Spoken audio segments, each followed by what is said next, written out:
Right. I think we can start. Welcome to week three. Welcome to week three, everyone. We can start. We're not going to wait for everyone to join. If they join, this is going to be recorded anyway. So let's just go. This is exactly 9:05. So let me start so we can take our break, morning break, and then continue again. So if you can all hear me, I just need a thumbs up from anyone, just making sure that the audio is still good to go.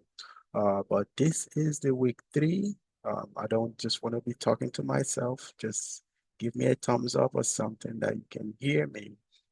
Um, so we can go. This is being recorded anyway. So uh, thank you for joining us this week.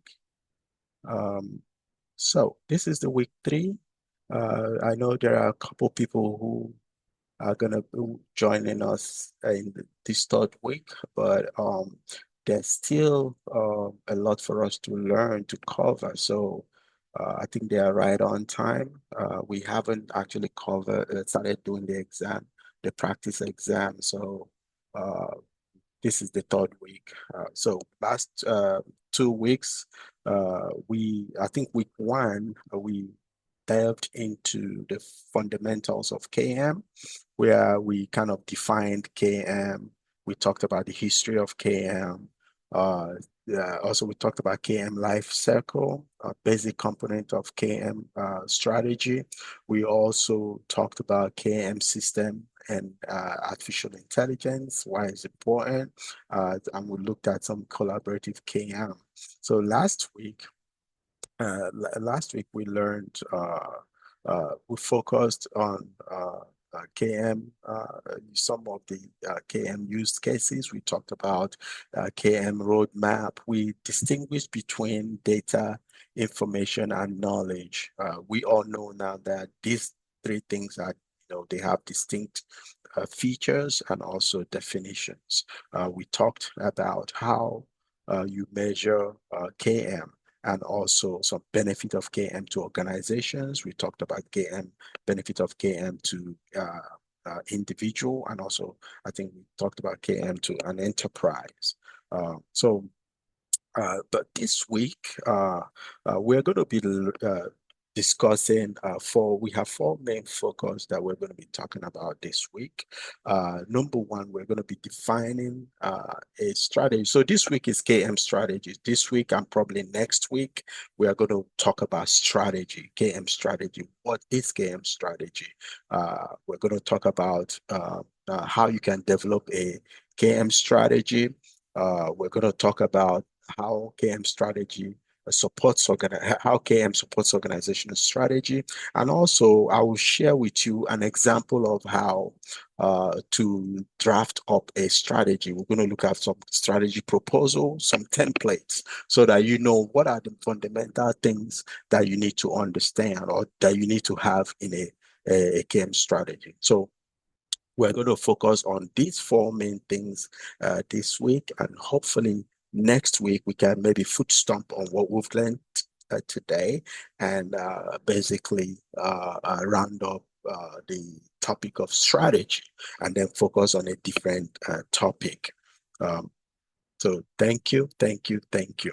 Now, um, what is KM strategy? We're going to be defining a KM strategy.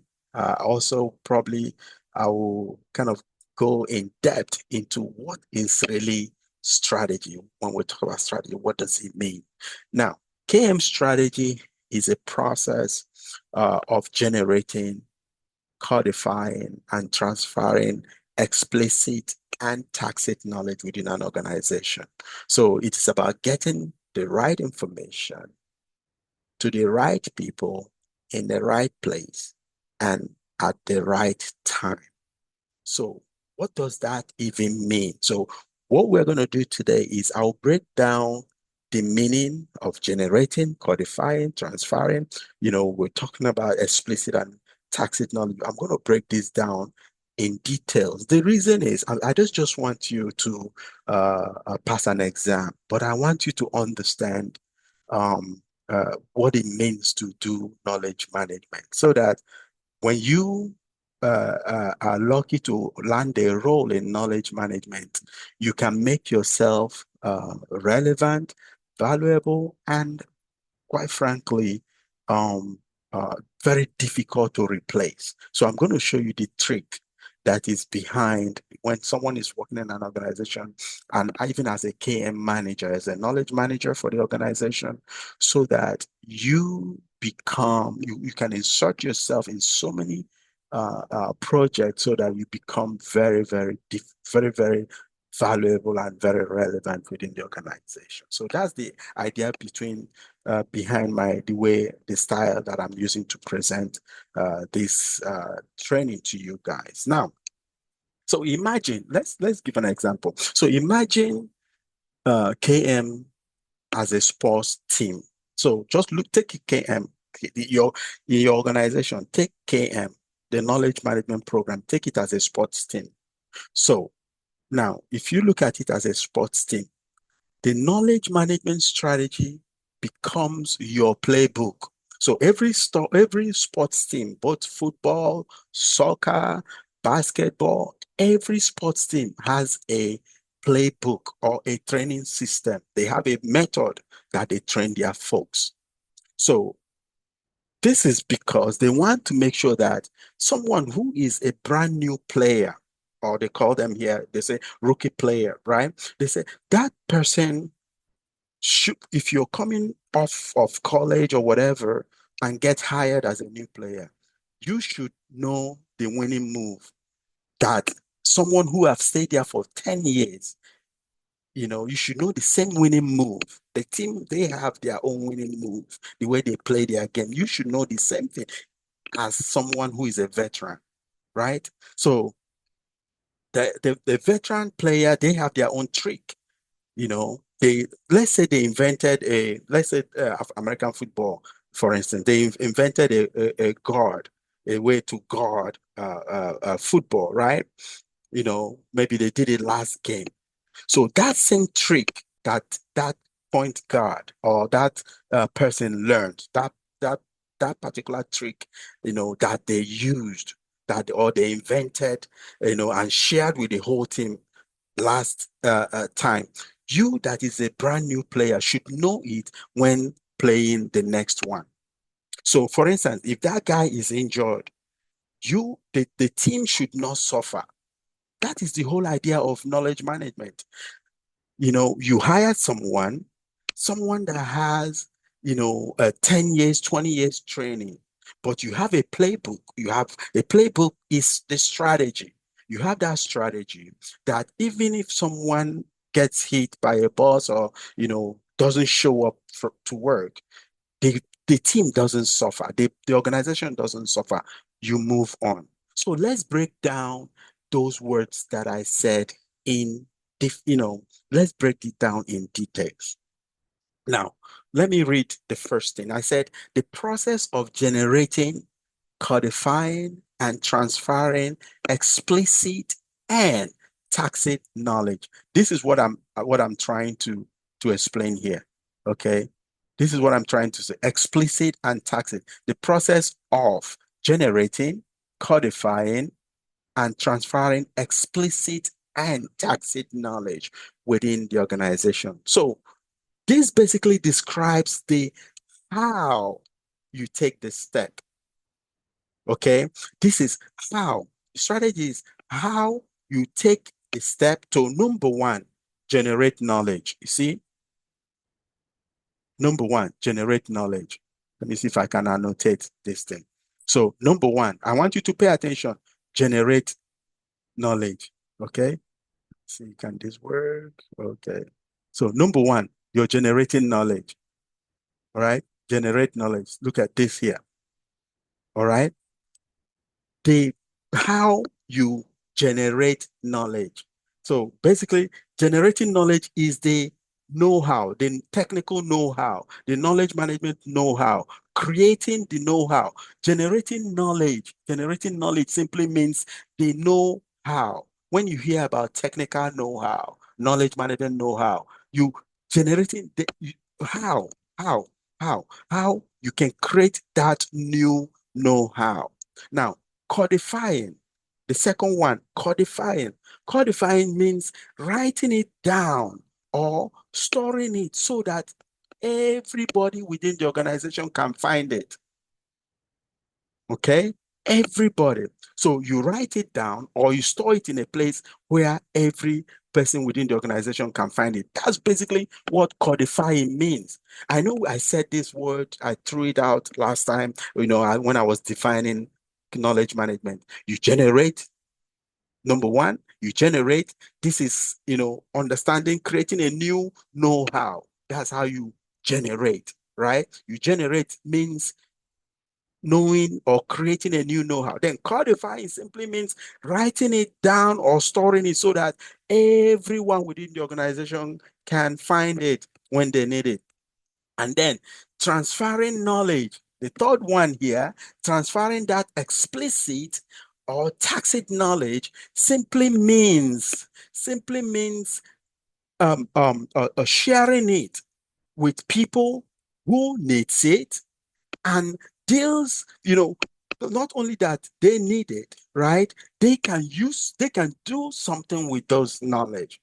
And it deals with two types of knowledge we talked about. It deals with two types of knowledge. And if any of you remember last time I said, I defined what explicit knowledge is.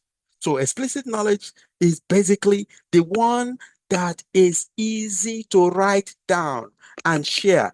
Take, for instance, a food recipe is easy to write, it's easy to write down and share. You share it like a recipe, right? Now, tacit knowledge, tacit is the one, see this one here, the one you gain from experience, the one that is very, very difficult to, to write, to write. It's hard. It's very hard to put it into words. Okay, let's take, for instance, a chef, somebody that knows how to cook, a chef, for instance, they have their instinct, right, for making a perfectly seasoned, jollof rice, a perfectly well cooked jollof rice. A chef knows, a particular chef knows how to do that. Like when you eat their own jollof rice, it's very, very distinct. Maybe it has the smoke flavor, but let's say, they are baking a cake, right? They have the way they frost their cake, their cupcake. That chef knows how. There's a way, they frost their cake. All right. So they prepare it in such a way that when they frost their cake, it's only them that knows how that cake is frosted. All right. So that's tacit. No, it's like a gut feeling or an instinct within them. Okay. Now let's break down the second part of the sentence, which says it is getting the right information to the right people in the right place and at the right time. What does that even mean? So that simply means the, the goal of the entire strategy. The goal of the entire process. It's about number one, efficiency and also effectiveness. So you're getting it to the right people, you're getting the right information to the right people and the right place and at the right time, right? Let's take, for instance, the bakery example that I gave. Let's say Bella Bakery, for instance. Uh, Bella is known for a famous cupcake, right? So Bella is an expert in making a cupcake. We know that Bella Bakery. Bella, when you hear about Bella, they make the best cupcake with a frosty on top of it, right? Now, let's say when you're talking about generating knowledge, what does it mean? So Bella now comes and invents a new a velvet cake, a new velvet cake for a wedding, right? So in making that velvet cake for a wedding, the reason why she's always invited to a wedding is because she has this special way of making her frosty on the cake. The icing. She has a special way of making it. There's a way she twists her wrist when she wants to put the frosty. She just twists her wrist. That's that twisting of wrist is what I call the tacit knowledge. So you can learn. She can give you the recipe, but you can't really know how she flicks. There's a way she flicks her wrist to put that frosty to make it look perfect, right? So this is what you call the tacit knowledge. So the explicit knowledge means the ingredients that you put. So the ingredients, yes, you can, that's a recipe, right? You can put the ingredients, you know how to put the ingredients, you know the baking time, and you know the temperature. But the tacit knowledge is just that twisting of her wrist. When she twists the wrist and she just flickers and then puts the frosty on the cake. All right. Now, codifying knowledge. Codifying knowledge simply means making it accessible, making it available, making it accessible. So Bella now can never be everywhere at the same time, right? So what does she do? She codifies the knowledge. She makes it accessible. So for the explicit knowledge, which is the recipe, she writes it down clearly and now publishes it on a master recipe book, which everyone within the organization of the bakery organization can access it. So for tacit knowledge, what does she do? Because that tacit knowledge is the secret sauce. They call it the secret sauce, the flickering of the hand. So what does she do to transfer that tacit knowledge?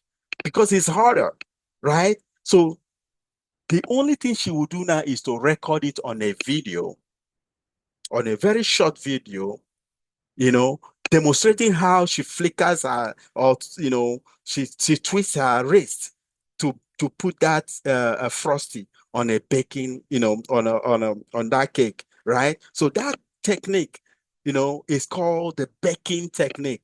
So that's what you call the tacit knowledge.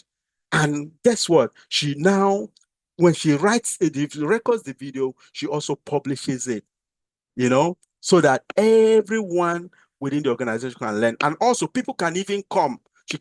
Some people can come. Let's say somebody is hired brand new in the bakery, Bella's bakery. She might spend 1 week hands-on training because that thing is in her brain, is in her mind, is her instinct, her gut feeling, how she flickers.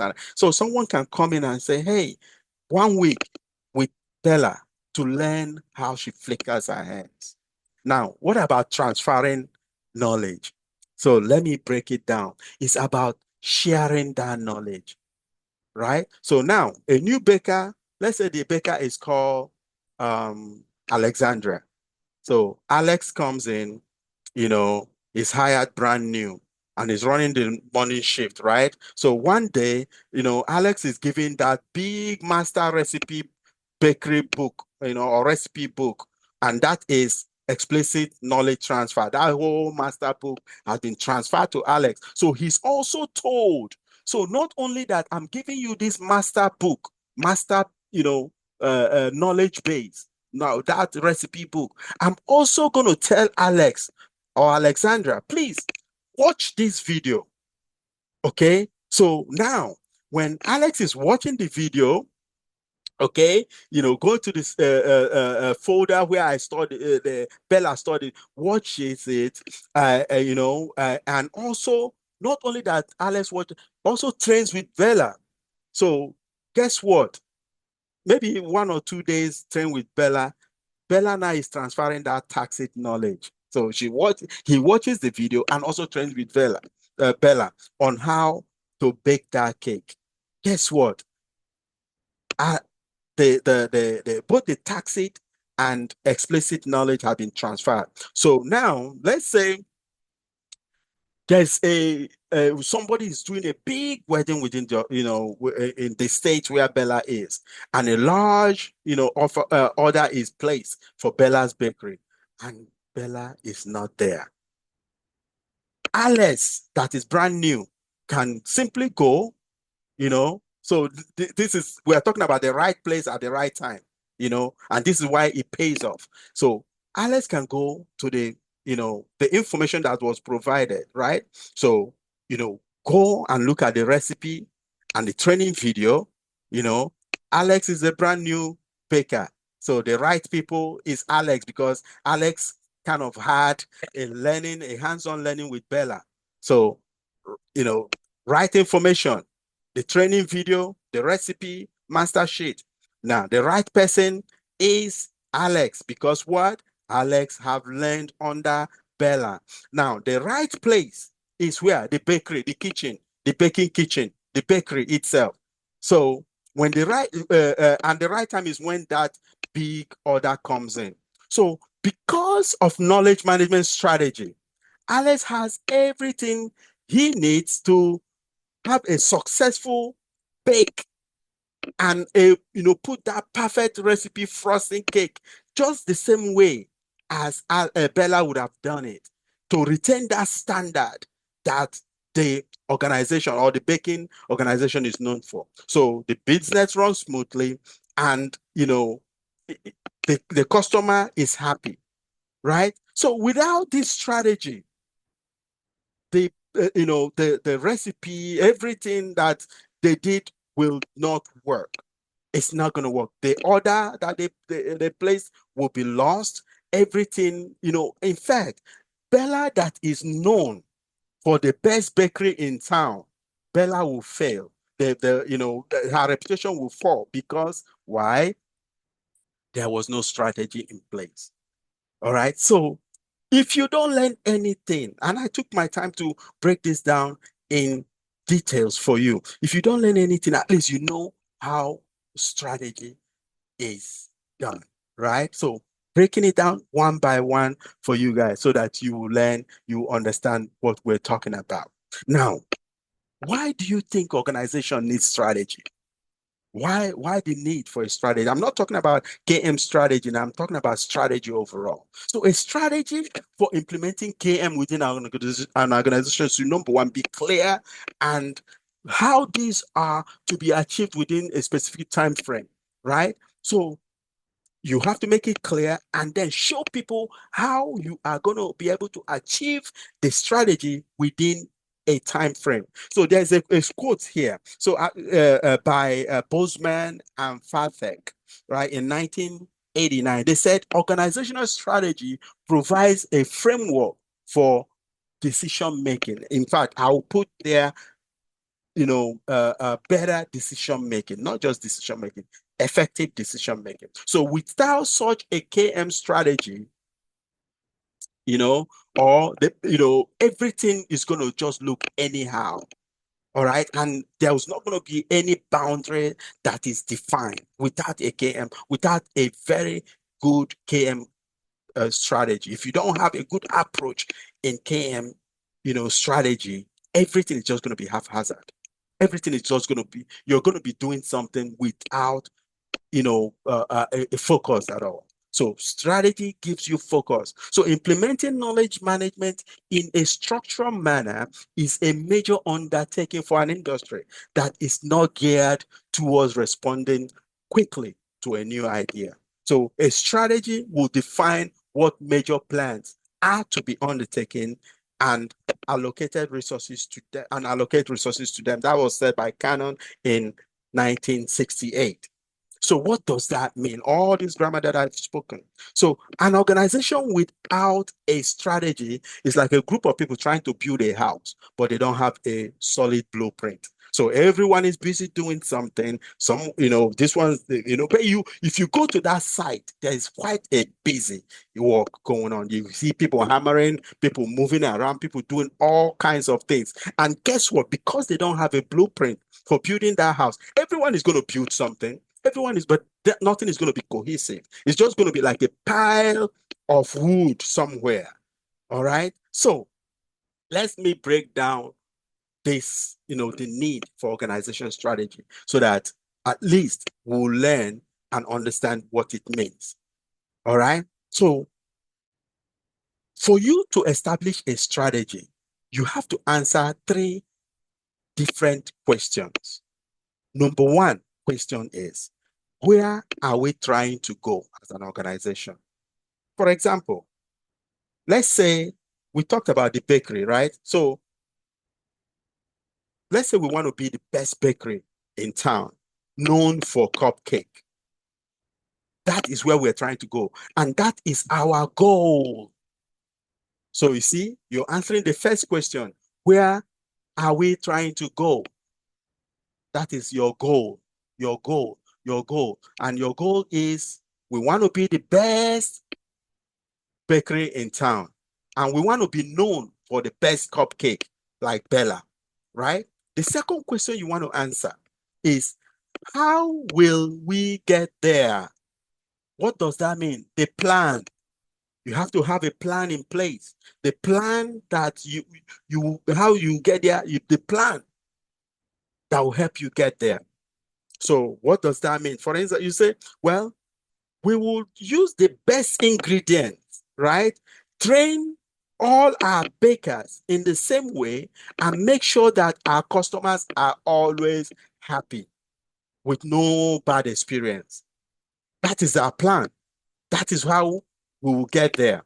Now, the third question that is important to answer in developing a strategy is, what should we say no to? You can never, you have to be focused. You can never, and that is the focus, right? What should we say no to? You can't take on everything. Your goal, remember the goal. The first question we asked was the goal. We want to be the best bakery in town, and we want to be known as the best, in cupcakes. So that means that if a pizza order come, I can bake pizza. In fact, we can bake a, recently, I used to go to Walmart and I buy like Zata. I buy like um, pizza bread or whatever, and we put, all kinds of things, toppings in it. Yes, but it's not our focus. Our focus is cupcake, the best of it all. So if a pizza order comes, even if I can make pizza, I'm not going to take a pizza order, right? Even if someone asks, because it will distract us from the goal of being the best bakery in town. Pizza is not our niche. Pizza is not what we want to do. So guess what? We focus. So you're answering those three questions. So why is this a must? So without answering all these questions, guess what? You'll be pulled in different direction. So let's say, for instance, you have a sales team that will promise people something else. But guess what? The people that the production team will never deliver what the sales team is asking them, because everyone is all over the place. What you do is you waste people's time and you waste their money. And you waste your own money too. So you spend resources on projects that will never help you to win. All right. So you become very reactionary instead of leading. Instead of leading the industry, you're always reacting. So wherever there's, a new recipe, you just want to do it. So you don't have to respond to everything. You have to remain focused because that is the goal. So now you've established the goal, you've established the plan, and then you're now focused on the thing that you are supposed to be doing. So one word for strategy is that it provides one thing: focus. So it ensures that everyone works hard to achieve that thing that is meaningful.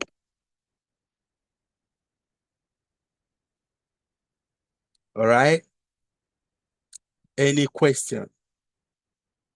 Any questions? Yeah, I'm taking time to do this so that you're not just learning to pass exam, but you're kind of learning and becoming part of the KM community, and you're learning strategy. Imagine if you know how to build a strategy, you become one of the technical point of contact within the organization.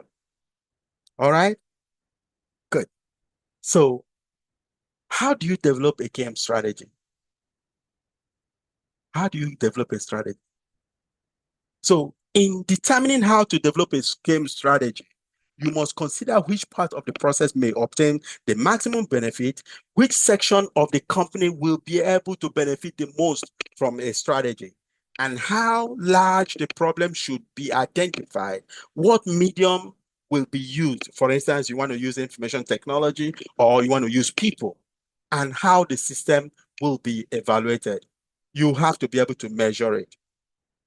All right. So let's take for instance, people that have a big backyard in their house. So you have a very nice sizable backyard, and your intent is to plan how to develop a garden, right? So before you start, maybe you don't want to throw seeds everywhere, and birds are everywhere. The seeds are growing everywhere. No, you need a simple plan of how you can plan your garden that when people see it, it is, it's easy in the eye. It's very, very receptive, right? So what do? You have to answer certain questions. Number one, where is the best spot to plant in this my garden? There are some arid place. There are some, you can get some dry land there, but some places that you get some like manure, right? Maybe that's the best place. So that means you're in asking that question, where is the best spot to plant? You're saying, where will a little bit of effort give us the best and the quickest win? That's basically what you're trying. So don't try to fix everything at once when you get to an organization. Start where it hurts them most and where people are most excited. As a KM person, you're asking all these questions. You know, so for instance, is the biggest problem that the organization is facing, maybe it takes about 6 months to train one person or for one person to learn their jobs. If that is the biggest problem, then maybe that is where you're supposed to start. So the second question is, so who needs this garden the most? Who needs it? In that your backyard, who needs it the most? So that means which team within your organization is struggling, right? In which department is struggling? Because maybe their struggle is that they can't find any information. Your duty or your role as a knowledge manager is to help them find information. So those people is people you help first. So for instance, let's say customer service team, they get the same question from customers every day, every time. They always get the same question. So maybe they will benefit from you creating a simple list of answers. In knowledge management, we call it knowledge articles or knowledge base. So you create all that frequently asked questions for them, and you reposit it in the SharePoint or in their collaboration tool. So the third question I want you to ask is, how big should our first garden be? So remember, I'm using the garden analogy. So don't try to boil a whole ocean. You want a whole ocean, you want to boil it. No, that is a very huge task to undertake. So what you do is you pick a small specific problem to solve as your first project, right? Instead of fixing everything that deals with communication within the organization, create a simple guide for new hires. Maybe those new hires are in customer service or in the sales department. Pick that simple task. That's how you you establish relevance immediately when you get hired. So the next thing is, what tools will we use? Now, what type of app, what type of database?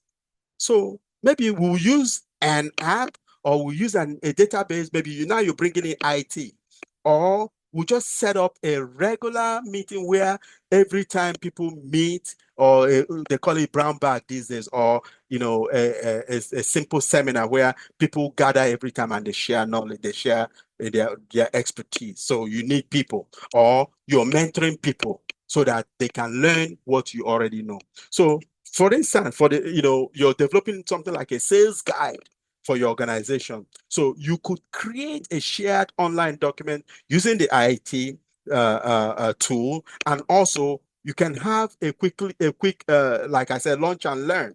Develop a launch and learn where people, chat, or where people learn, what is happening within the organization, right? Now, the fifth question I want you to ask is, how will we know if this is working? Remember the last thing I said, how the system will be evaluated. You want to measure that you can measure it. All right. How do we measure success? What we need to know, so, does all our effort, did it amount to anything? How do we know the effort we put in it is worth it? So, number one, you're asking, okay, did uh, the initial question I asked was the initial problem I was trying to solve. It takes 6 months to train people within the organization. Now, does it take 2 months instead of that 6 months? You're measuring it. Then all the customer complaint, did the customer complaint come down? This is how you know that your effort is working. Basically, you're starting small and you're helping the people that need it first, that need it most, right? You're using the right tool, and you're able to measure success. Any question? So we have 4 minutes before we go on break. I know I was rushing a little bit, but I hope I was able to unpack um, a lot of this information to you guys. So look at strategy. Look at strategy as, a playbook. So when you are hired as a knowledge manager for any organization, you are coming with a strategy.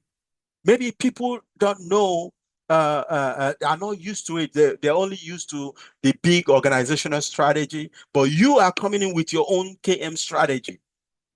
You are trying to look for the quick wins because you want to establish your credibility immediately.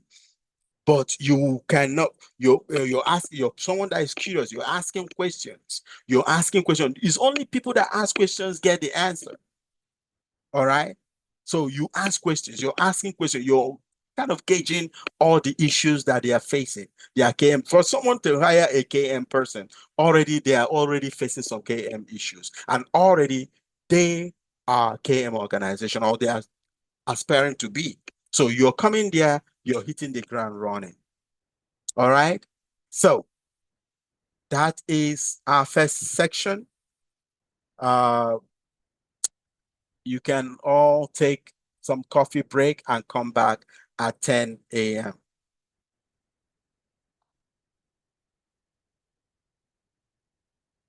Any question? Any question? I can stop. We have 2 more minutes.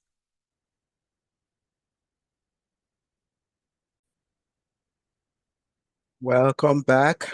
Welcome back. So let's continue forging ahead. Welcome back. It's exactly 10 o'clock. Let's go on. So we're going to take a look at other considerations in developing a KM strategy.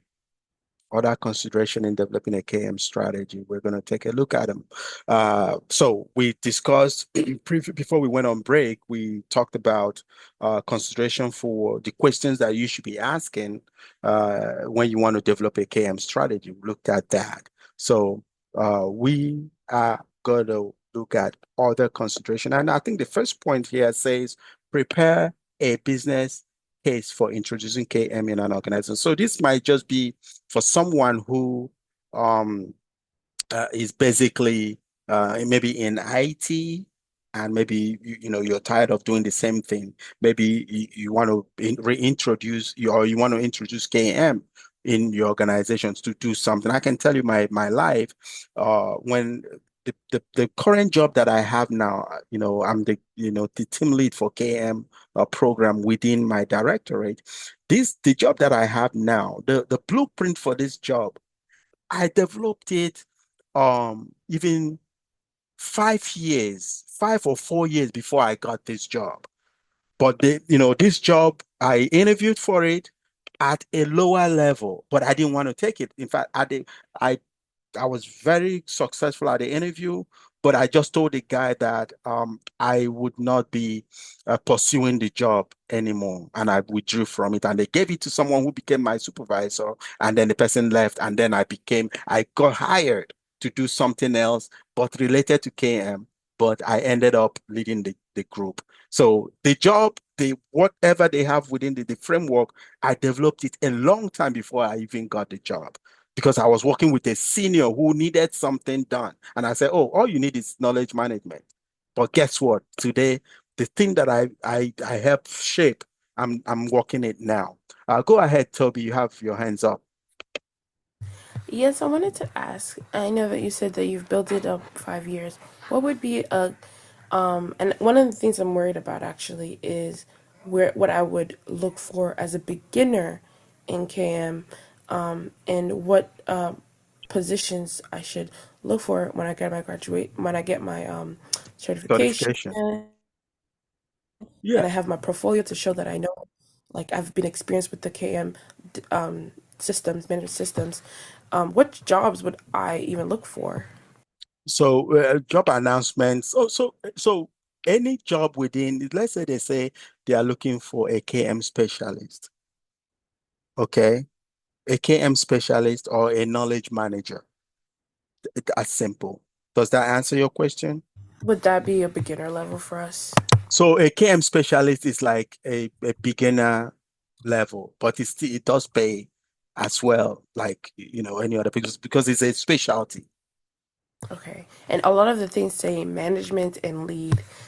Would that be a problem with someone with like no leadership experience? Like I have probably have clubs that I can put in there, but not like, you know, business or organization leadership. So like, Oh, oh, you have led. So I teach leadership and also I've written books on leadership.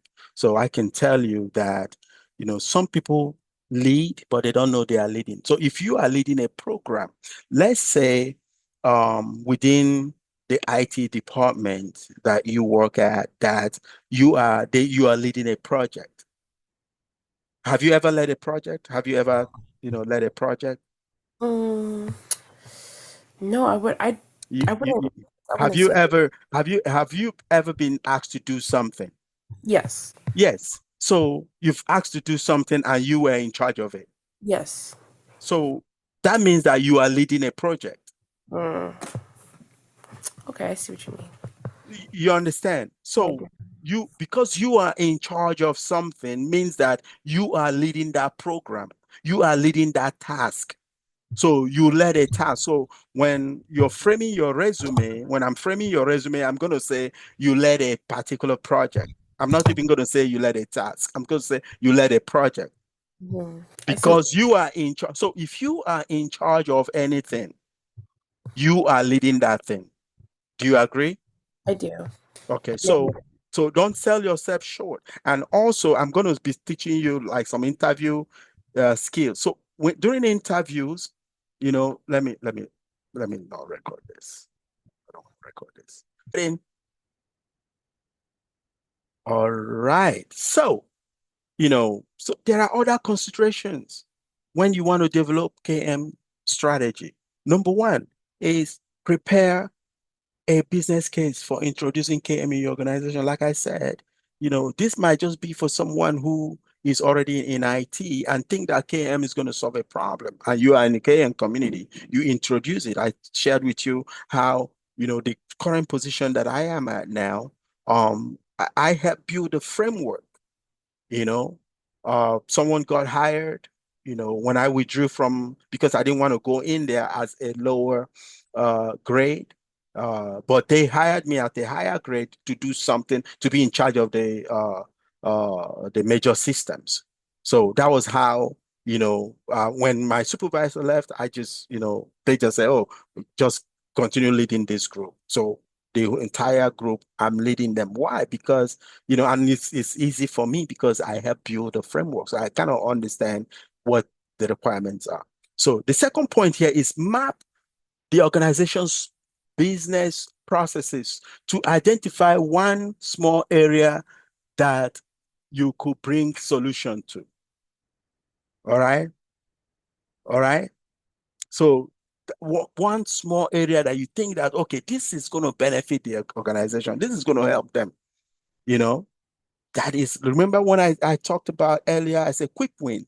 What are those things that when you're looking at the garden, you're looking at, okay, where can we plant? Where can I put little effort, but it's going to give us a huge, a benefit, right? The second one that is every KM practitioner will tell you this.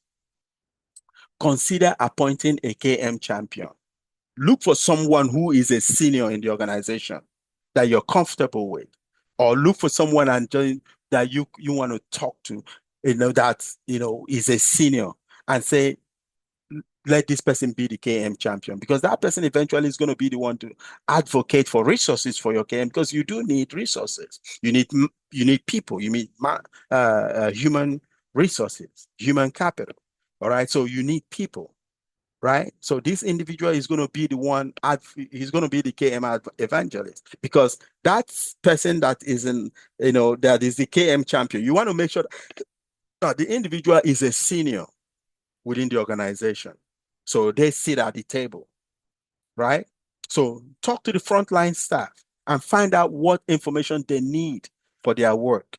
So you're doing knowledge audit, you're asking for, the problem the organization is facing or individuals are facing, and you're looking for a way to solve those problems, right? So allocate adequate resources, both financial and non-financial, for a prototype. So yeah, when you start talking about tools, you do need money behind it, or you even need people.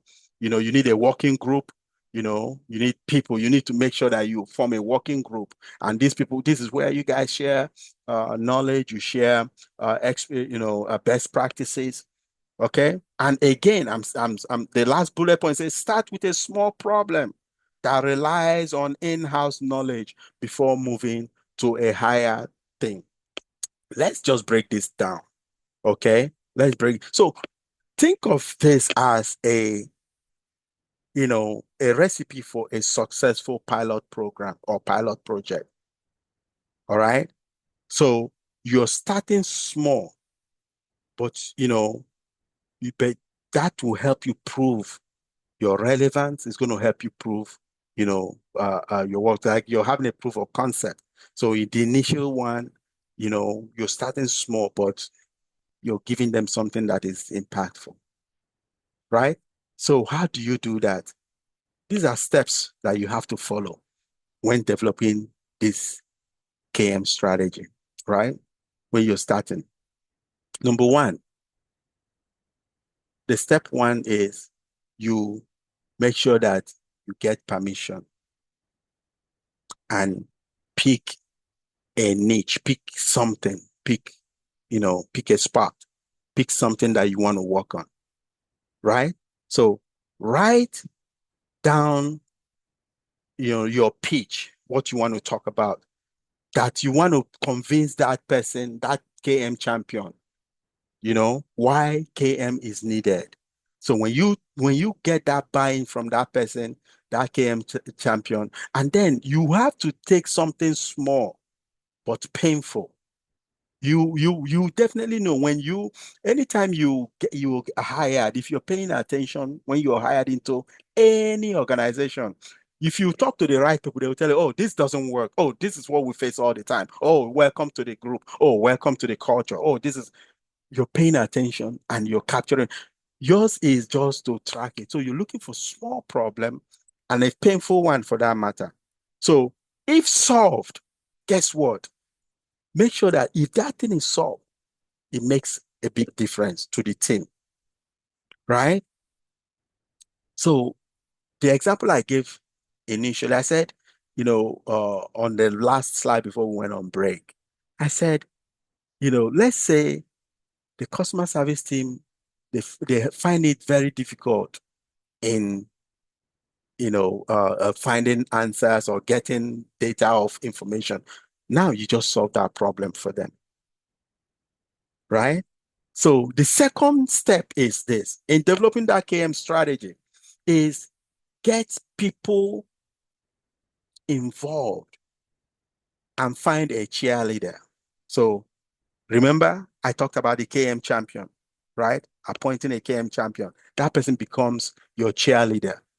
That person is going to lead the charge. We do have a KM champion in our organization, and that person is a senior.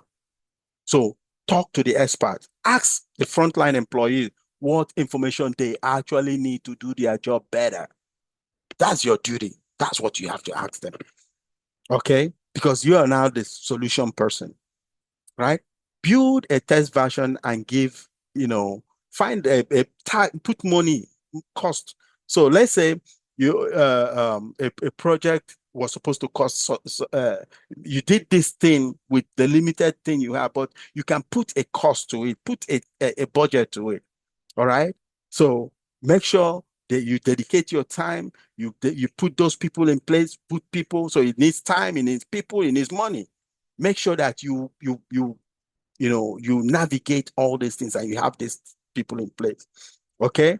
Now, your prototype now, and a typical example, and this is what we did in my organization. We created a frequently asked question, the question that people ask all the time, and we put it on SharePoint, and every question that is there, right? That, and also we created a quick reference guide. Any tool we create, we just put a quick reference guide. That will help people to, instead of calling and asking, no, somebody can just go to the quick reference guide and say, okay, this is how you navigate this system. All right. So you're solving one small problem that every single one needs, to make things easy for them. All right. Now, look at a typical example of a KM, a strategy template. How does it look? What would it look like? So let's say you're creating it because you have to make this official, right?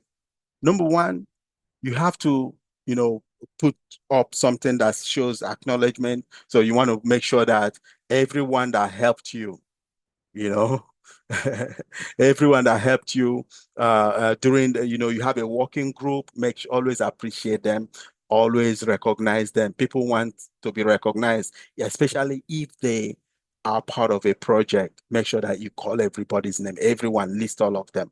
So inside the name of the people who supported you to develop the KM strategy, period. Anyone, even the one that did the technical writing or editing, whatever, put it there. Now, always include list of acronyms, okay? An abbreviation. If you use abbreviation, you're also going to learn how to write, right? So if you before you put an acronym, make sure that you spell it out. And then subsequently you can put the acronyms. Okay, don't put acronyms and don't define what it means, or somebody can't find it. Make sure that before you put an acronym, make sure that you've already defined it. Now, develop an executive summary that captures all aspects of, what you're trying to do in one page, right? You're typing everything that you're supposed to be doing. So it kind of gives you, executive summary kind of gives a clear explanation of what you're trying to do. Okay. So you're going to be asking, okay, because KM is going to be different from every organization, right? So you're going to be asking, what is KM? What does KM mean for, the health, department, or the customer service department, or the, human resources department? What, or your organization as a whole, what does KM mean? So what is it? Why does it matter?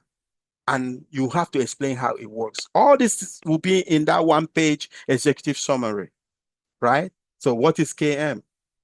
You know, so you define it. All right.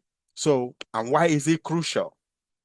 So you can tell them, oh, without KM, nothing is going to happen. We're just wasting time and money. So you have to put it there. All those critical questions. And then you outline key takeaways. You can start with a business goal.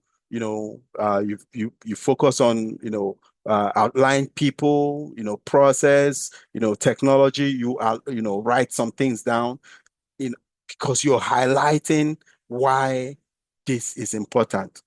Okay, so yours, you say, okay, well, for this particular strategy we're going to focus on people and process.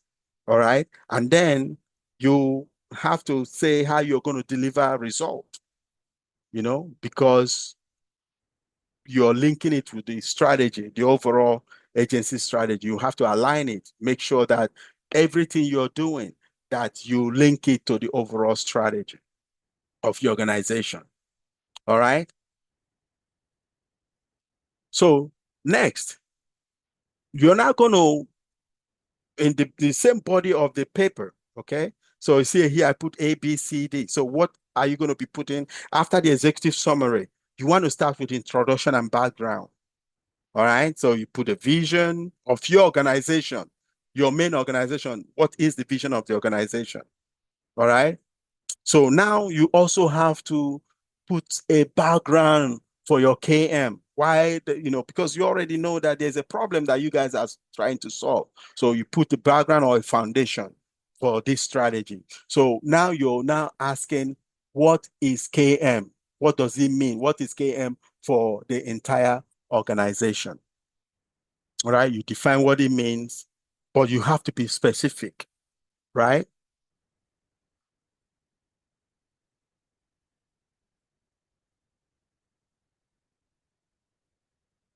All right. Okay. So the next one you're going to do is you now will ask yourself, how does KM, you know, support an organization? How does KM, how will this KM, whatever we're doing, how will it support the overall organization?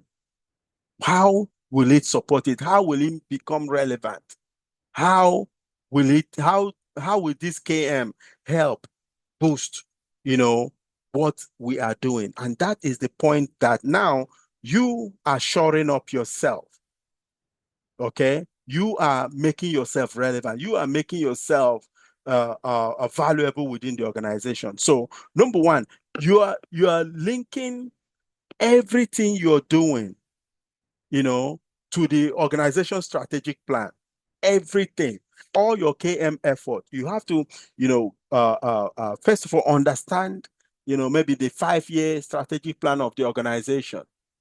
You are the person, you are the KM practitioner, you are the one advocating, you are the one telling people, okay, this is how KM should be working.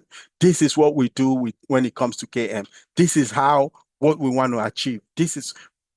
But make sure that every single project, that you have a way to link it, because the reason is because that is what the senior leaders want. They want to make sure that, okay, now you say you solve this problem. How does that relate to our overall strategy? Now, the next thing you want to ask yourself is there any other thing that is already in place that resembles KM? Is there any other tool? Is there any other system? Is there any other thing that is in place that, look like KM? It's your duty to search for those things. Okay.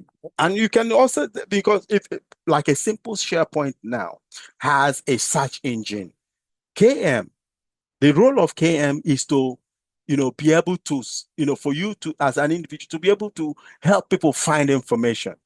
So you look at the SharePoint search, box or search function.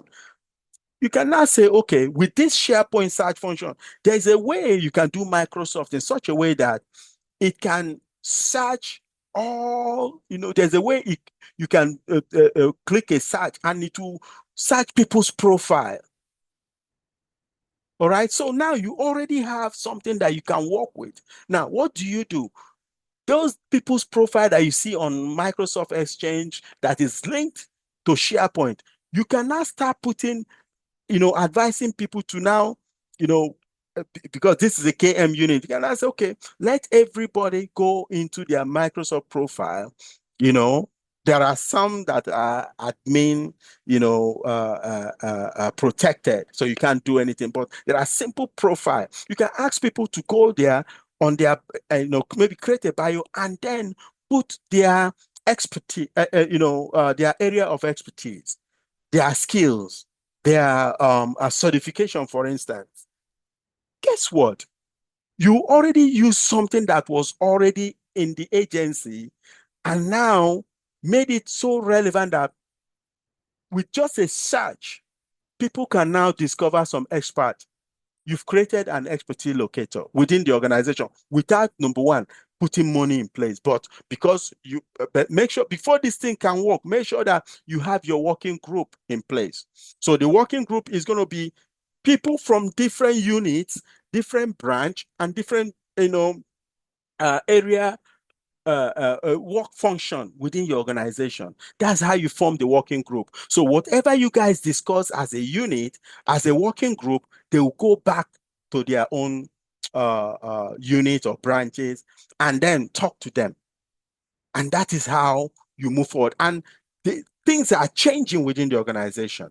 All right. So if you have an agency that will all typically display something, on the banner on the SharePoint or on the intranet site, you're highlighting all these good things. You say, hey, now you can find an expert on the organization website. All right. So these are the things that you can do to start building relevance, to start. And before you even meet a champion, or before you find that champion, or you meet to talk to that individual to become a champion, you are already, building something out that you show as a sample, as something. You can't just go there, with nothing. So people want to see result.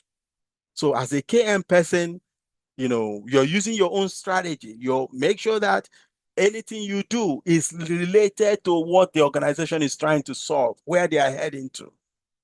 But you're giving them little win, little win. All right. Now, still with the overall KM, now you're now working on your KM strategy. So you've tackled the big agency, or organization goal, but now you are now narrowing it down to KM.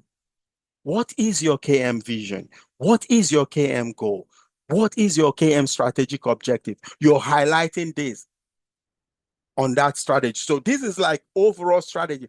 This is someone that just got hired. Now you're tying your KM into the organization strategy. You have this document that you're developing.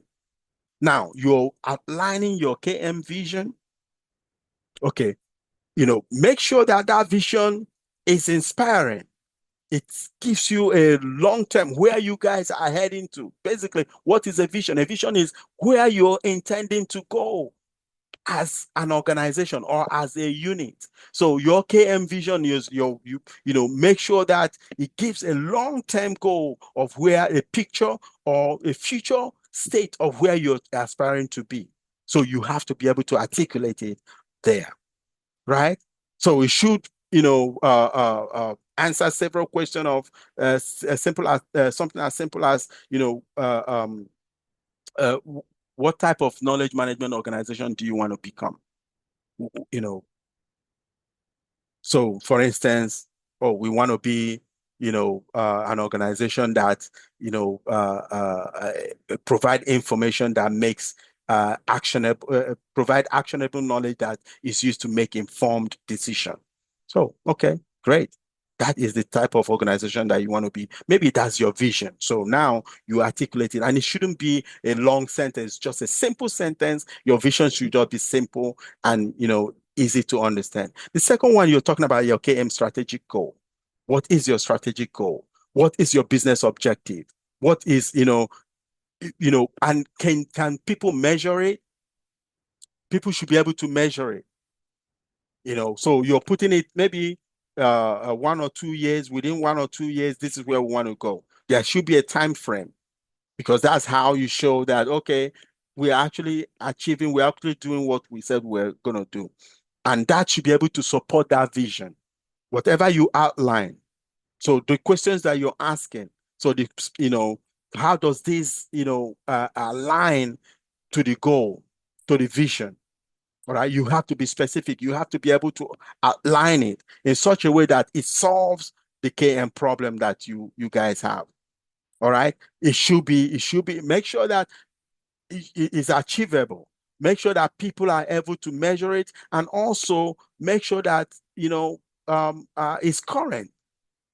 All right. It has timeline. So it means you're just going to give them a smart objective. Whatever you're putting there, it should be measurable. It should be, achievable. It should be relevant. It should be current. It should be the problem that people are actually facing. You're outlining it in that simple, document. So, for instance, you can say, well, our strategic goal is to, you know, reduce the product development cycle by maybe 30% or by 20% within this particular month, within maybe 15 months or within a year. All right. So you should be able to articulate, you should be able to outline it. Now, you should also, I said this before we went on break, you should also be able to outline a specific area of focus. All right. You can't be all over the place. You have to say, this is our target, this is the process, this is what we're trying to do. All right. This is what we're trying to solve. This is the problem. That is where you concentrate your KM effort so that you're able to achieve your strategic goal. Like I said before, you can never fix everything. And you don't want to fix everything. You don't want to try to fix everything because you're just going to be, frustrated because you can't do it all. So you pick it, what is that quick win? And you always pick the most critical. All right. So that's where you put your energy. You ask yourself, okay, you ask the working group, where do we focus our energy? Where do we put our energy? All right. Always narrow it to something that is actionable and that will influence that your strategic growth. That will always rub off on it. All right. So find a, for instance, I can say, you know what, my, I can say my strategic goal or objective is simply as, trying to improve the way we capture and transfer knowledge during a particular period of time. That solves the problem right there. That's what I'm trying to solve. That's what I'm trying to do. All right. So those now you've centered it on your K. The initial slide talks about the overalls, how you're tying KM to the overall strategy, right? But now here is your narrowing it down to what KM vision you have, what KM strategic goal you have, what KM strategic, objective and area of focus, right? Now you're narrowing down to that thing that you want to do when it comes to KM. Now, the next slide talks about the guiding principle for KM. The guiding principles for KM. What are the guiding principles for KM? So we have four here. We have listed four here. The guiding principle for KM. Number one talks about the rationale for KM management at organizations. You're you're talking about what is your reasoning, what is, why do you want to bring KM to that organization? What is your rationale? What is, why is KM important? What is your thinking? How is that, what will KM do for an organization? Now, the second point is you want to make sure that you tie your KM to a particular framework. In the second week, we talked about making sure that when you're developing a KM strategy, it focuses on or three things, but you start with one first. It focuses on people, process, and technology. But technology should always be the last thing. So when you are doing your KM, you also have to think, okay, What is our strategic framework? What are we channeling this to? Oh, maybe we just want to focus on people, or, and you focus on people, and then people will not drive the process. People will help you create the process. And then from there, you now develop a tool. The tool should always be the last one, right? You don't want to you don't want to say, oh, let KM, let technology drive my KM, or you throw a tool at every time. Every time someone says, oh, we are facing a problem, you say, oh, okay, maybe you need to develop this tool. No, it just defeats the purpose of KM, right? First of all, you start with people. You form a working group and you start desensitizing them. How you're gathering information. How do you do your work now? You're establishing, you're trying to understand, the current process. And then the next one is to document those processes. The processes are documented. Now, the other one is you're looking at who are the stakeholders and the audience. Make sure that you understand you define who your audience are and who the stakeholders are. Number one, you've already formed your stakeholders, or you are intending to form your stakeholders. How do you do that? You have to appoint or identify people that are interested in KM, or they might not even be interested in KM. You just ask them a question of the problem they are facing, and they tell you in another. That's how you say, okay, I'm working on this project. I would like you to be part of the working group. Everybody wants to be a part of a working group because it now helps them say, oh, I'm in this working group and this is what I'm trying to do. But you want to make sure that you define who your stakeholders are and also who your audience is.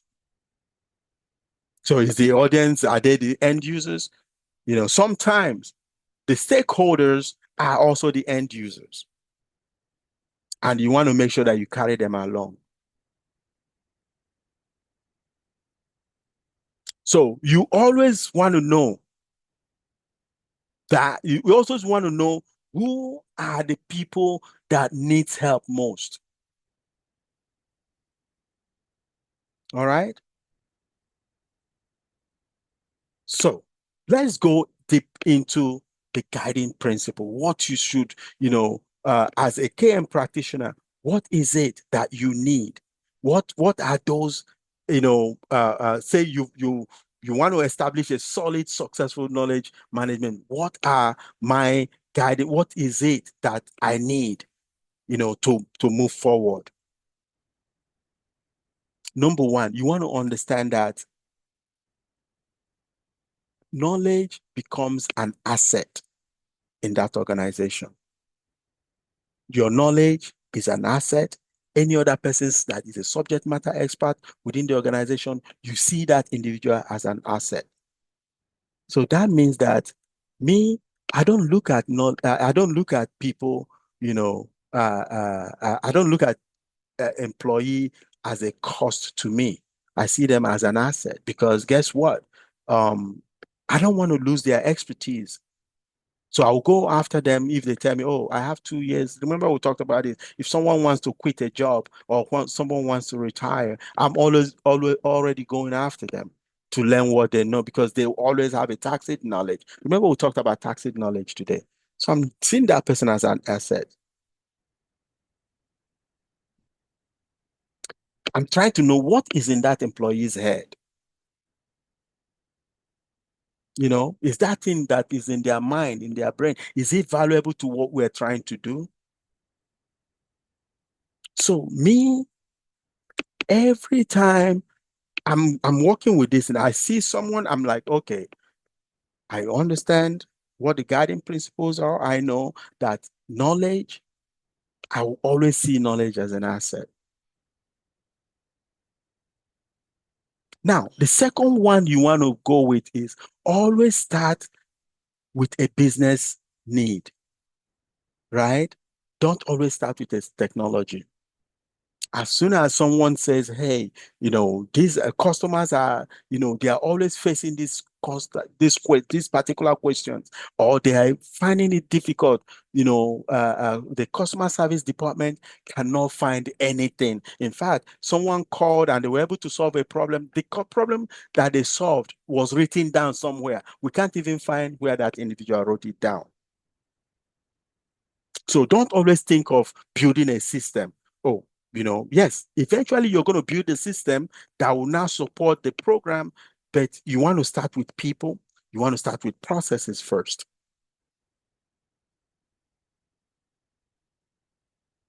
And always know that KM is mainly about people,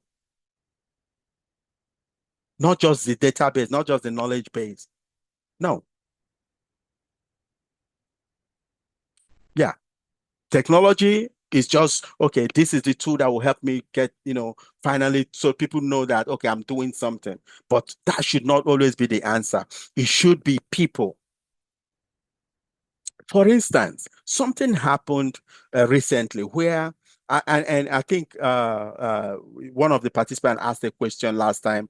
I don't know if it's Toby. Someone asked a question about, oh no, Toby was, responded to that. Someone asked a question, is AI ever, is AI going to replace, or was I afraid that AI is going to replace my job? No, AI, there's always going to be a human being. Something happened in Baltimore recently where a young man that was in a high school, had a bag of chips, right? And this school, they have their school resource officers or the police, the cops that guide the school. So this guy came in, he was walking into the school premises, and the AI system triggered that there was a weapon, right? But there was no weapon. This guy had a bag of chips. The way he was holding it, it was almost like an empty bag of chips, because it's like he's almost finished eating it. So he was just holding it in his hands. His hands was down, right? And the bag of chips, he was still holding the bag of chips. You can Google this story. And all of a sudden, the AI system triggered. This is why the story I'm telling you now is relevant, because when you know the guiding principle for KM, you know how to relate and react to people. This individual was, brought down, knocked down, arrested, searched, and they say, oh, the system detected that you have a gun. The AI system said this individual had a gun, but he had a bag of chips. This individual could have got hurt. They would have gotten hurt. They could have, ended him because he had a bag of chips. But the AI mistook the bag of chips to a weapon. And the police came down hard on this individual. You see? So that is why technology is not always the answer. And in spite of any technology you have, human oversight is always going to be needed. I'm a proponent for that. I will always tell you, there's always going to be a human proponent. This individual couldn't go to school the next day. In fact, had all kinds of trauma. And this is a young African American, right? Bag of chips. Now you're like, okay, he said, oh, when they were interviewing him, he said, oh, I'm even afraid that next time if they see me with water, they might just bring me down and think that I'm trying to hurt someone. So that is the mistake. AI will always have a mistake, right? So you don't always, when you see a problem, don't always think that, I'm not trying to knock IT people. Okay. Yes, IT is relevant, but you cannot always solve problem with technology first. Start with people, and maybe you just need to change the process. KM will will let you know, or will help you, you know, how to change the process, or even refine the process a little bit. Maybe the solution is just to refine the process. Maybe it's just to change the people's minds, culture, right? Then the next one is the simpler the better. The simpler the better. Start with less complicated stuff. What is the easy win? What can you do? How do I solve the easy problem? How do I solve the easy problem? You don't want to go, start with every time you're tackling the issue hard. No, start with something easy. Start with something easy. All right. The simpler, the better. And another one is never reinvent the wheel. If something is already working, use that. Okay. If something is already working, use that thing that is already working. Don't try to change, don't try to reinvent the wheel. No. Use that thing that is already working. If something is already working, use it. Don't try to use to reinvent the wheel or try to come up with your own, you want to be the champion. No, that doesn't help. All right. The simpler, the better. Reuse what is already, if they have something, reuse it. Don't reinvent it. All right. And look for a way to provide value. Always provide value to users. What do you do? How do I provide value? You know, and make sure that, everything you're doing is within, there's a time frame for it, is relevant. You always make sure that you provide a rationale. And all these things will only work if you have a group of people that, those are like your knowledge workers, they are helping you, they are the stakeholders, you have your audience, you have people, you guys are doing something that people can feel, people can see. All right. So it's exactly 10:45. Please take a break and come back at 11. 10:45, take a break and come back at 11, and then we'll continue.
Okay.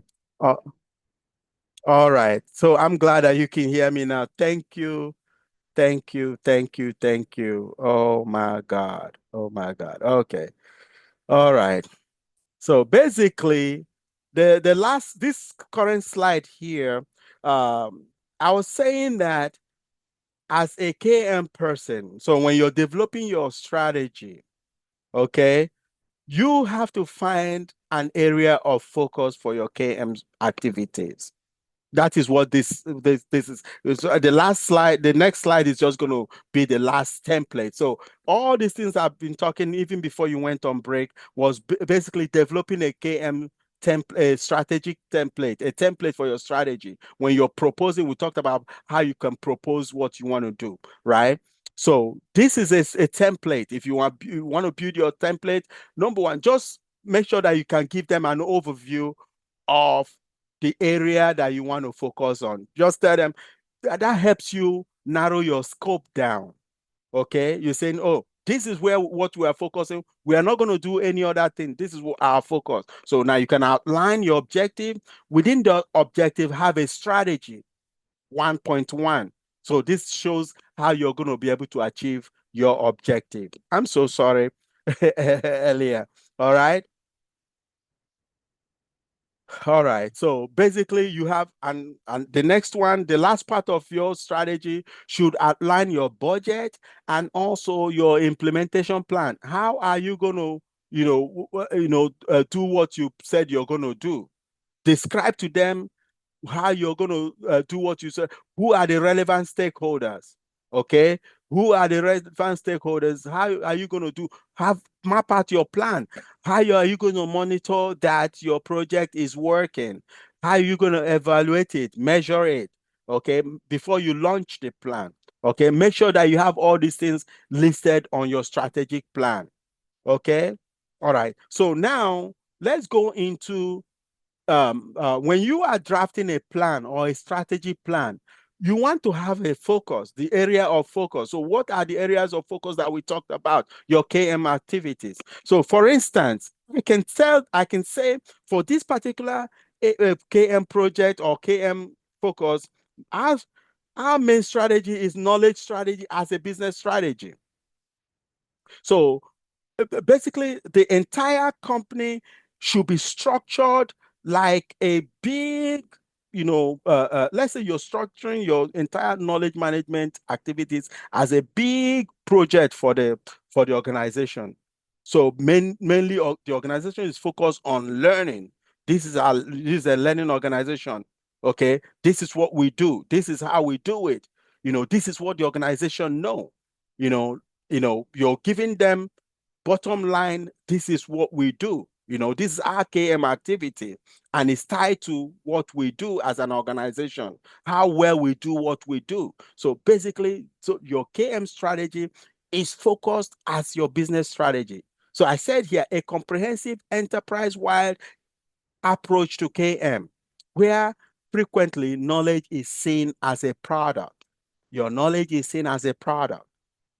Okay. Then the next strategy proposal, you can propose to them and say, hey, well, we don't care about, knowledge as a product. Knowledge is seen as a product. We don't want to tie our knowledge to business strategy. Maybe of course, we can do that, but our focus is on intellectual asset management strategy. So this strategy is efficient, is known as a low risk, that builds on existing strength of the organization. Okay, it shows what the organization already have. What is it that we already have as an organization? How do we, if we share those information, those knowledge properly, you know, you know, will it help make the business better? Will it help make the organization better? So maybe that is your strategic focus. That is where you want to focus your energy. Remember, I said, look for an area. Don't be all over the place. But you are the one, the KM officer, the KM manager, you're the one driving all these things. Okay? So you're not trying to reinvent the wheel. So focusing intellectual asset management strategy is like you're not trying to you're looking for what the organization already have, what is already existing, the asset that already exists within the organization. How can I exploit? How can I exploit it to make things better, to make things cheaper, to make things faster, to make things, to enhance things, to make things, to make life a lot easier for the workforce. So that is our focus. That is what we are going to focus. We're not going to do any other thing. All right. The third one is knowledge, personal knowledge, assets, responsibility, strategy. So this principle actually recognizes, let's say this proposal, if we are proposing this, it shows, recognizes that knowledge lives in people. People are, you are focusing it on people. So that means that you can create the best database in the world or knowledge base in the world. But if your people are not skilled or willing, or they are hoarding knowledge, they are not willing to share, you know, they are not willing to cooperate, they are not willing to budge on anything, that knowledge management program, your system will fail. But so you now that is the knowledge management expert, you're saying, hey, let's focus on people as the knowledge asset, you know? So let's invest on people. Let's motivate them. Let's do things that will encourage them to share the knowledge. So that means that your people, you're training them, they are growing within the environment they are expected, and also you're rewarding them when they share knowledge. Okay. So the next one is you're talking about you're seeing knowledge as a knowledge creation as a strategy. You're emphasizing knowledge creation as a strategy. So this particular one emphasizes the innovation and creation of new knowledge through maybe you're coming with research and development, that it's, taken from the market leaders and shows how, or where the organization is going within that particular industry, right? So maybe you're innovating, you're creating new things, you're showing how knowledge is, is created, how knowledge is developed, and that is usually done through, you're coming up with research, and through your research and development, you're not reinventing anything, but you're looking at what you already, what is out there. You're trying to come up with the innovative way of doing new things or doing things, and all those research, all those development is now put in the database. So you as the knowledge person, knowledge officer, you're the one, guiding how all these things is going to work out and how the agency is going to tie it to the strategy. The other one is you can even focus your strategy in knowledge transfer. Okay. So this particular approach is basically about, trying to be consistent and also trying to replicate what has already worked before. All right. What works best for everyone? How do you reduce error? You've tried this before. Oh, this is how you reduce error. This is how you improve. This is how you do quality control. This is how you do things to make sure that it's a lot easier for people to transfer knowledge. And they want, especially you're focusing on that knowledge that is very difficult to transfer, that tacit knowledge. Always know whenever any person mentions tacit knowledge, know that it's hard to transfer those ones. Remember when I used Bella as an example, the way Bella transferred the knowledge is basically, people learning hands-on, because she has this way she flickers her hands to make her frosty, right? So, and she can even record the way she flickers her hand. So the other one I want to talk about here is customer focused knowledge strategy. Remember, I gave an example last week of how when customers call and they are looking at your website, they want to buy something, they find it difficult to locate an item. So you're making things easier for them. So you're looking at what is this that customer need? How do I solve their problem and provide them, exactly what they want? Okay, so I'm looking at these ways, to make sure that I make things searchable within the website. That is your duty. That is what you have to do. So this is customer focus. So you're using every complaint that a customer brings, you're using it as a learning opportunity. You're using it as a learning opportunity to change the way you do things within your organization. So the ultimate goal is just to make sure that you build an understanding and you understand your customers, because they are the reason why you exist as a business. That way, everyone will always come to your business, will always want to do business with you.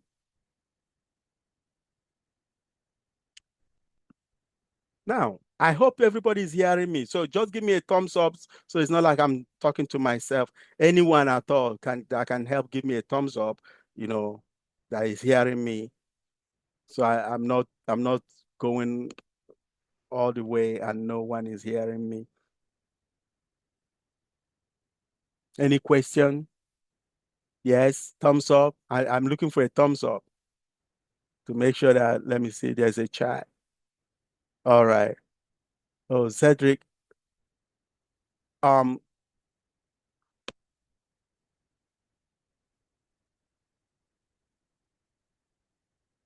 Cedric, can you hear me? Okay. All right. Thank you. All right. So, how do you link knowledge strategy to a result, to an outcome, a positive outcome? How do you do that? So, we're going to be talking about how you can linking your knowledge strategy to end result. So, what does that even mean? What does it mean? It's all about connecting what you know to what you have achieved or what you can achieve. You're linking it, and so I said, an explicit connection between its competitive advantage, the company competitive advantage, to a knowledge management strategy to help the organization maintain or reestablish its competitive advantage or its relevance within the industry. Okay, so I said here, competitive knowledge can be classified on a scale of innovation relative to the rest of the industry. So this is what they know us as. This is our core advantage. This is what they know us as. So you're trying to put your knowledge strategy, build it in such a way that, Bella's cake is known for the best, cupcake. This is what they know you as, right? So that thing that you know as an organization, you know, to the extent that you can go to make sure that you build yourself as a giant within the industry. Knowledge, this is not what knowledge management can help do for an organization. That is why most organizations are interested in embracing knowledge management. Okay. So it answers several questions. And number one question is, for this particular thing is, what are we spending time and money on? So you want to share that knowledge, you want to share that. What are you spending, what are you spending your money to share that particular knowledge on? So basically what that means, that knowledge management tool, when you finally embrace a tool, it's not going to be nice to have. It's what you really need in order to achieve success. So it contributes directly to that business success. It's not going to be, knowledge management tool is not going to be, oh, nice to have. Oh, well, because every nice to have tool, for those that within IT here, every nice to have tool, not everybody uses them, but every must something you need as a everybody would need it, because that's what it's like. It is the life of the tool or the information technology. So how do you do that? You start with your desired end result at heart. What is it that you want to achieve? What is it that, where are you going with this? What are you trying to achieve? What if you don't do this? What happens? So that's how you create relevance. That's how you create, you build yourself, both as an individual knowledge worker to an organization that sees themselves as a knowledge organization.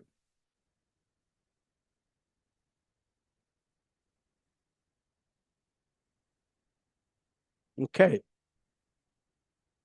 So let's go into some dimension of knowledge. Let's compare different dimensions of knowledge. So we've been talking about knowledge, we've defined it, we've talked about strategy.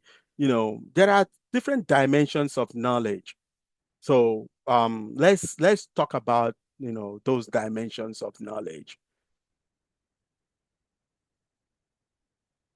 And then we'll go into the knowledge management system. We just navigate and look at the knowledge management lab, and look at some how to create a simple task. All right. So let's compare some different dimensions of organizational knowledge. So there's an explorative or exploration, knowledge exploration, and also knowledge exploitation. And they have internal versus external knowledge. What does that even mean? Basically, is the degree to which an organization needs to increase its knowledge in a particular area. So that is when you're exploring knowledge. Okay. How do you need to increase what you already have, your knowledge base? How do you need to increase it versus the opportunity that may have, that you could have used to leverage a certain knowledge? So that's now you're talking about exploitation, knowledge exploitation. So one is, trying exploration, trying to increase. What are you doing? What are those strategies that you have in place that you want to use to increase your knowledge base? And how do you find those things? From your customer complaint, from different people saying, looking for, saying that there are problems in the organization that knowledge management can solve. And to the exploitative part of it, which is basically trying to leverage what you have, what you already have, but you are not fully exploiting it. You underexploit them. You have these things. Remember, I gave an example where there are some functions if you look at Microsoft Exchange, Microsoft Exchange. So looking at Outlook, for instance. There are several things on Microsoft Outlook that you can use to do your knowledge management, improve your knowledge management program, that half of it nobody uses.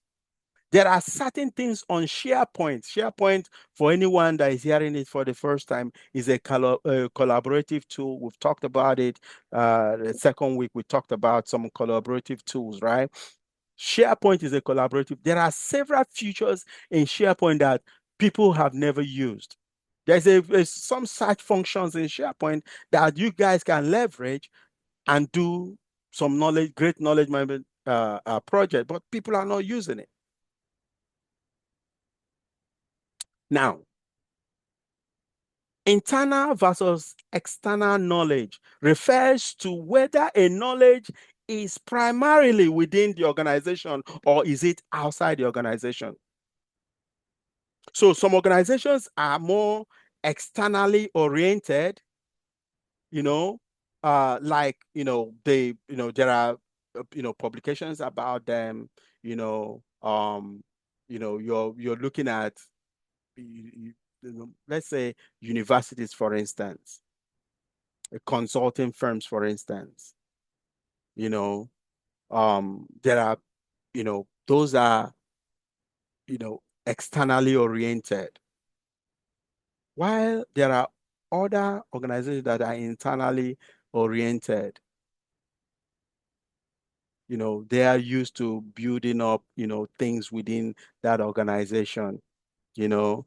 Um, uh, they don't have, it's difficult to compete with those people, you know. They don't, competition, the competitors cannot, penetrate because you can't find a lot of things about those organizations. You can search any university today and you say, okay, this is all about this university. You can everything because it's a a public setting. Some organizations, and everything they do is internalized. You can't find them. It's difficult to track those organization and find out a way you can gain a competitive advantage against them. You can. So for their knowledge is internalized. You can't imitate those. Every organization that is internalized, you can't imitate them because they are not public. They're, for instance, government agencies, several government agents, you don't know much about them because all their stuff is, their knowledge is internal.